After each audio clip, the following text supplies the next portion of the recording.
সবাইকে শুভ নববর্ষের অনেক অনেক শুভেচ্ছা রইল বন্ধুরা। সবাই ভালো কাটাও দিনটি, খুব খুব মজা করো আর সবার সুখ সমৃদ্ধিতে ভরে উঠুক, এই কামনাই করি। আর দেখো সকাল সকাল আমি পুজো সেরে নিয়েছি, ঠাকুরকে নতুন ড্রেস পরিয়েছি, আমি নিজে নতুন শাড়ি পরেছি, এটা আমার শাশুড়ি মা আমাকে দিয়েছে।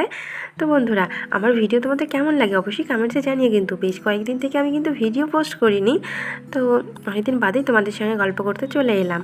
তো দেখো সকাল সকাল পুজো সেরে নিয়ে তারপরে যে কতগুলো ফুল এনেছে, এই ফুলগুলো আমাকে গুছিয়ে রাখতে হবে।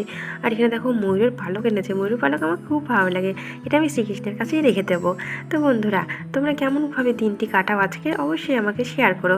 আর এখানে দেখো আজকে যেহেতু মানে মাটন তো হবেই, আজকে তো শুভ নববর্ষ, তো মাটন না হলে হবে না। শাশুড়ি মা খুব ভালো রান্না করে, সেই জন্য শাশুড়ি মাই রান্না করে। আর আমাদের মিলের স্টাফ আছে, তো ওদেরকে নিয়ে আমরা খুব মজা করে আজকের দিনটি কাটাচ্ছি। তো আমার ভিডিওটি কেমন লাগলো অবশ্যই কমেন্টসে জানিও। আর অসংখ্য ধন্যবাদ আমার ফুল ভিডিওটি দেখার জন্য বন্ধুরা। টাটা।